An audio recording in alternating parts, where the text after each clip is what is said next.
Man, I have not recorded in like the longest time now. I feel so different.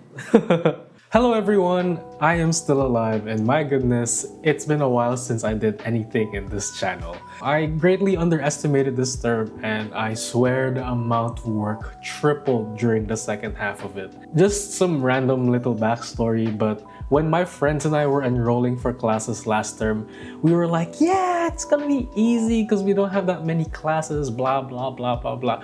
And by the end of the term, we were like, how's your term? It's a goodbye, I think. How's your term? How's your term? I really don't know. I hope to survive.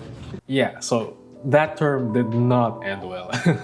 But anyway, enough of my sad academic life and poor life choices. Let's now go over to the focus of today's video.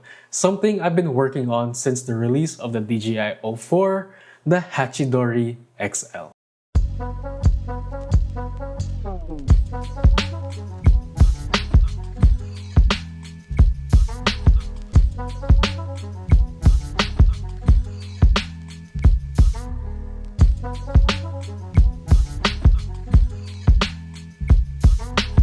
At its core, the Hachidorii XL is essentially just a scaled-up version of the Hachidorii V2 and the XS, which I kind of find it funny that I made a video of the XL before the XS.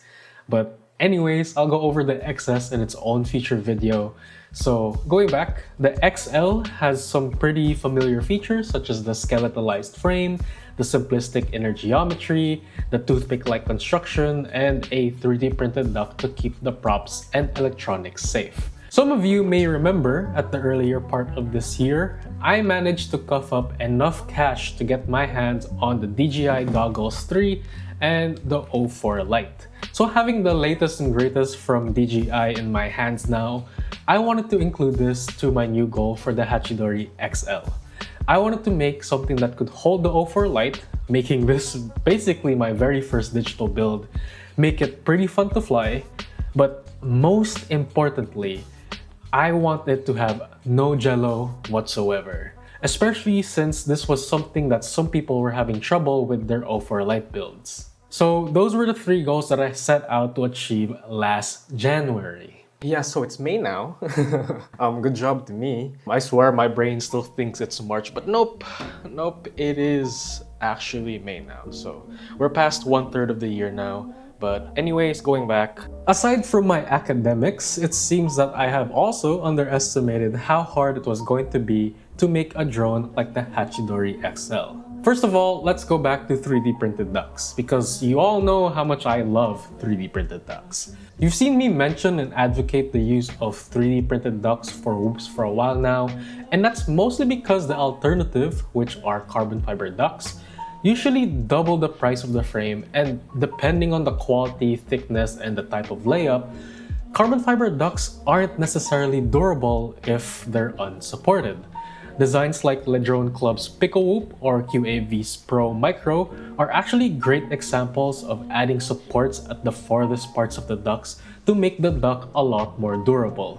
But again, these types of frames can get pretty costly, so this is the reason why I wanted to use 3D printed ducts for the Hachidorii XL.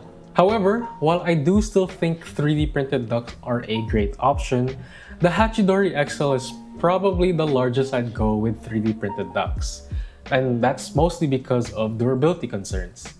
These larger drones are reaching a size where the added weight can substantially increase the chances of parts breaking. And I don't want that, especially on a build that uses a camera and VTX system that easily doubles the price. Whew, I'm getting PTSD from the 2 times I broke a DJI O4.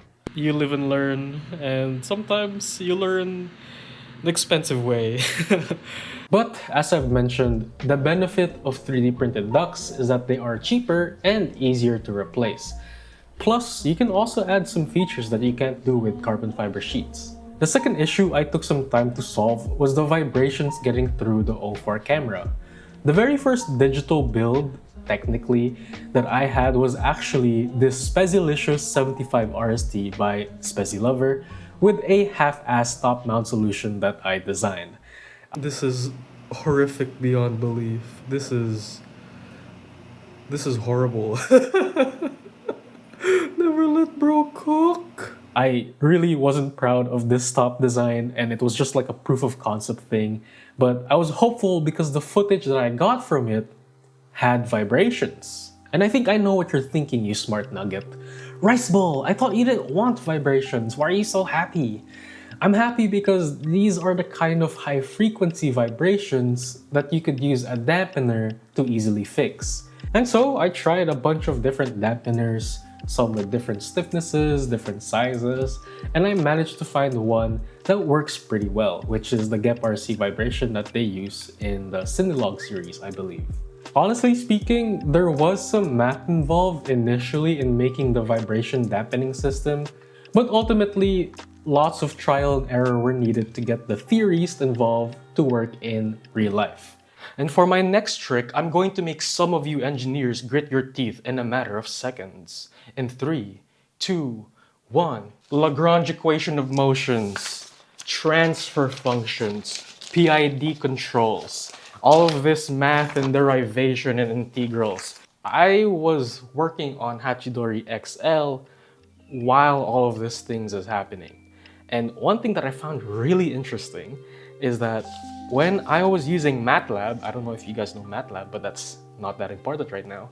When I was using an application to showcase like the effects in a graph of the KD, KI, and KP values for the PID controller, I was like, this looks eerily similar to like what the PID toolbox showcases whenever you do stuff on there.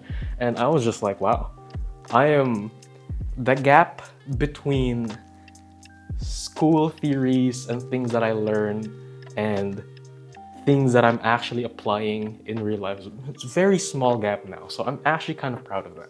Now, throughout the development of the Hachidorii XL, many things went wrong before it went right. And though my wallet is sadly empty, this is honestly like the fun part of building and developing frames.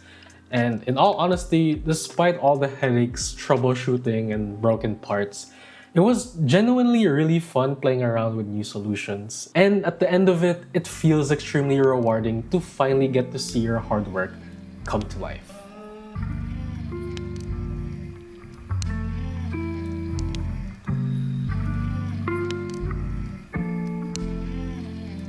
Before I mention the solutions that I implemented to the Hachidorii XL, let's talk about the specs of the frame and the parts that I used. The Hachidorii XL has a wheelbase of 84mm and uses a 2mm carbon fiber main plate. The ducts are 3D printed and are designed to use 45mm props.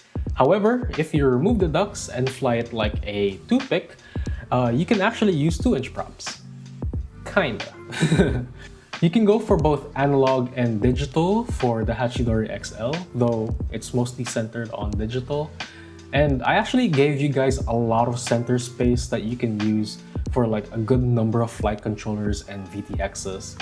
All-in-ones such as the X12, some JHE MCU all-in-ones, Beta FPV's 12 amp or 20 amp boards, unless you're using this, because there's like the thing that sticks out that's gonna hit one of the standoffs at the back. So possible from the feature here. Just a side note, if you plan to use the Beta FPV boards that have this additional thing at the bottom, rest assured that it can fit the Hachidorii frame, except for the fact that your USB is kind of blocked by this standoff over here. So if you're willing to kind of work with that, then it's completely fine. But in all honesty, if you can, get the all-in-ones without this additional section here. Speaking of all-in-ones, I initially used Beta FPV's 20 amp V5 BMI board, which honestly worked really well up until I crashed and then I basically killed it. I've lost count. I think that's number 12 or something like that. I don't know. Come on, baby. Ah! But the one in my current build is using Beta FPV's 12 amp V3 all-in-one, which has been great except for the range. I think the range could do a little bit better. I actually have an internal receiver in this, and the range of it is really bad, like really bad. So we'll see how far I get. So if you're going through the same route that I'm going and you're getting issues with range, I suggest getting an external receiver to pair with your Hachidorii XL. One key part that I want to mention is using 45mm props paired with 1103 motors instead of 1102. I've tested 1102 motors for several weeks before I ultimately said that 1103 would be a lot more fun and capable. A lot more punch and responsiveness on a 45mm tri-blade, which should help it fly inside and outside. Speaking of 1103 motors, I am using these SZ1103 11,000 kV motors from Mepsking, who I've actually got to collaborate with whilst developing the Hachidorii XL. And I'm not kidding when I say I beat the absolute crap out of these motors. They went through sand, they've got stuck in dirt and gravel, I've poured alcohol on them, and somehow they've managed to survive many of the bad crashes that I've had. It's still so smooth. I'm really impressed by that. They're actually pretty notchy with curved magnets and a single bell design, which lets them handle a good amount of beating. One thing I want to mention though is that it uses M1.4 screws to keep the weight down, but rest assured, I've been using this with the Hachidorii XL, which has 2mm holes, and it works perfectly fine. Going back, we are using these Gemfan 45mm props, which work pretty well when they're not bent. I swear, I love these props with 1102 and 1103 motors, but they just get bent way too easily. I do have some HQ props on the way, but I think this video will be out before I get those. Ring ring, oh. Ring ring. Someone's calling me, wait. Ring ring. Ring ring. Hey man. Oh, I kind of broke like 2 04s while testing. That shouldn't be bad, right? Oh.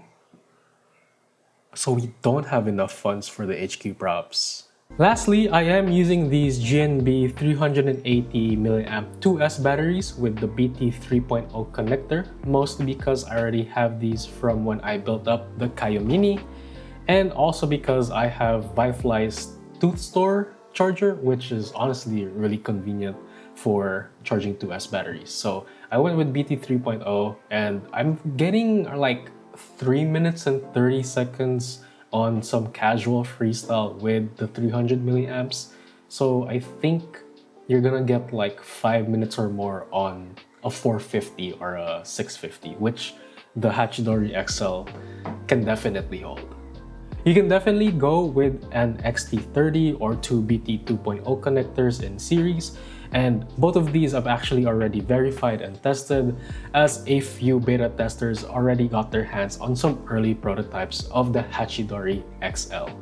And yes, this is kind of strictly or recommended to be 2S if you're going with digital, as I think 2S gives you so much more power and stability compared to 1S, and you also don't have to look for a dedicated all-in-one that meets the requirements of the DJI O4 Lite. Also, because the O4 Lite can directly connect to 2S power, so kind of convenient. I also think that going to 3S is a little bit overkill for something this small. You can go to 3S, I think it will handle it fine, but it's gonna be a little bit heavy, and again, the probability of breaking ducts goes higher as you increase in weight.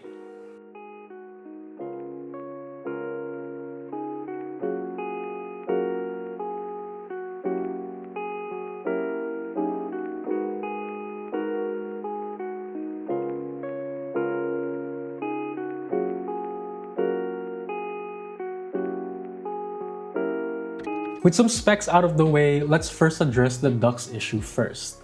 There's 2 ways that I fixed this. The first, and weirdly most effective, was to actually use nylon standoffs and screws. I know many will want to use metal hardware, but the nylon screws and standoffs provide some flex that really worked as a cushion to prevent ducts from shearing off at the mounting points.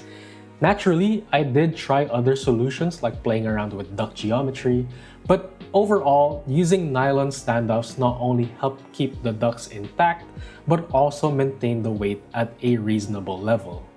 The second and somewhat optional solution was to move to ASA instead of PLA. As I've mentioned in my material testing videos, ASA and ABS are one of the better materials to use as ducts, and that finding holds pretty true when it comes to the Hachidorii XL. I will say that if you print with ASA or ABS, please be careful with how you ventilate it, especially since styrene is a pretty bad organic chemical that can cause a bunch of problems in the long run. To address the jello in the feed issue, I went with these GEP-RC dampeners, and initially I did still get some vibrations in the video feed, but after one visit to my school's UAV laboratory and a little talk with my professors, they suggested adding tensions to the dampeners. And I did this by offsetting the holes on the frame and on the camera mount. If you check out the frame, you can actually see the grommets are angled slightly, which has really helped with vibration dampening and isolating the camera from getting any vibrations from the frame. This is kind of like pre-tensioning the spring, and honestly, if it works, it works. I do want to mention that some designers have said that they've gotten great results just hard mounting the 04, but I think some kind of passive vibration dampening will be advantageous in more situations to smooth out non-ideal builds, like if you have a slightly bent prop or banged up motors. I'm not going to lie, around 80% of my flights were with damaged props, but hey, she still handled it like a champ, even in some windy conditions, which honestly also surprised me.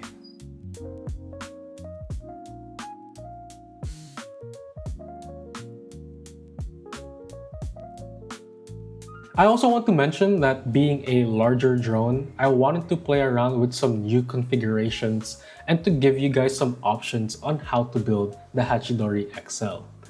I initially planned for 3 configurations, but for now let's stick with 2, which are the typical whoop style that I will refer as the bottom mount or BM that will fly like your typical 2S whoops.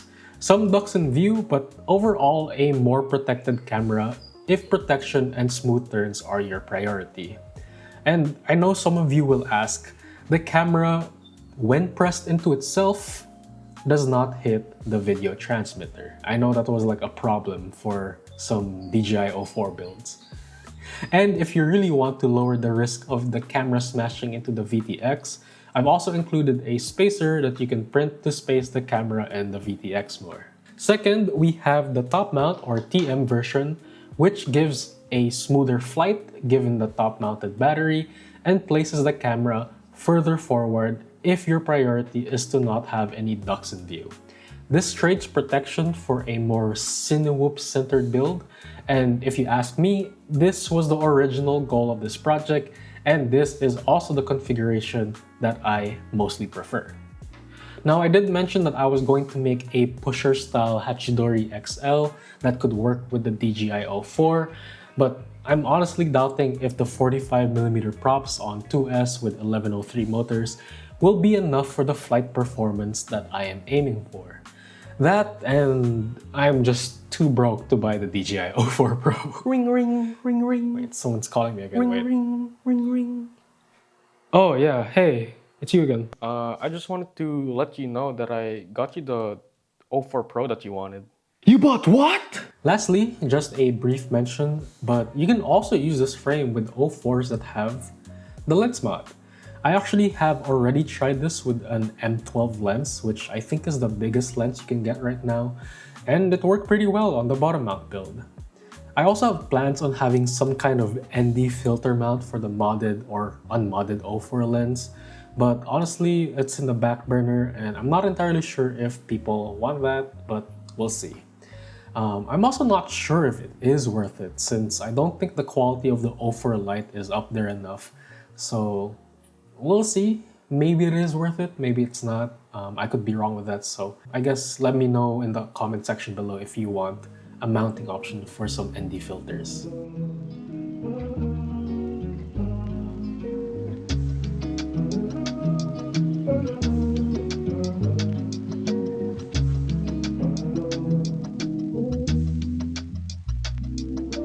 So just before we finish up this video, there are still like a few more things that I want to mention.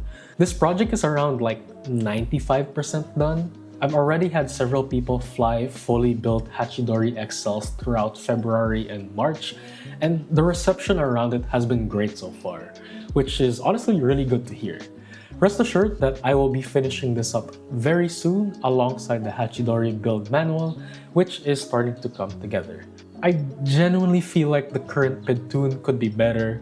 I'm not entirely sure how to do that, but rest assured, the base PID tune that I'm going to be providing is pretty good and decent already to get you like maybe 85% there. But yeah, it still could be better. I also want to say that it certainly has the potential to do a lot of cool stuff, kind of like what you guys did with the Hachidorii V2. I got people showing me their builds and playing around with the ducts and adding features, which I honestly really enjoyed seeing, as many of those ideas were new to me. Because of this, I present to you the Hachidorii XL as somewhat of a platform that you can play around with. And because of that, I'll be posting the files in Thingiverse and Printables if you guys want to make it yourself. An official announcement, kind of like the Hachidorii V2, will be posted within the next few months. I'm just finalizing all the different files.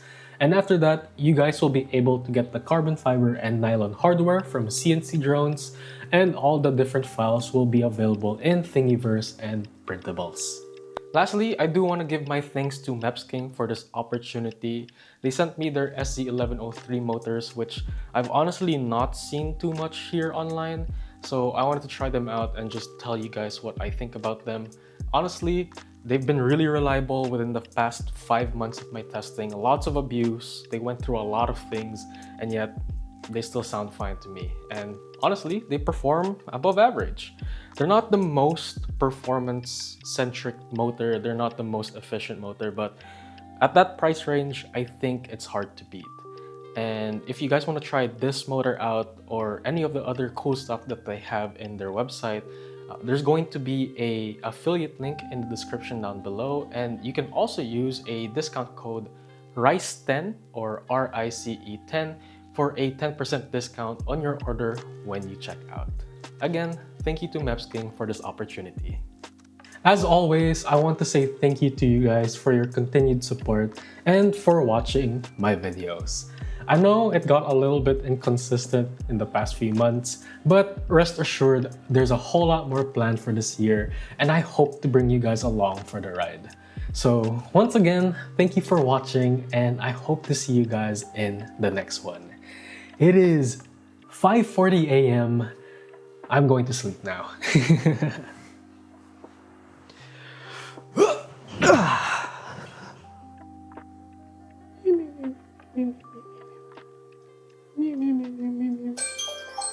Oh my god! Stop! I'm going to sleep now.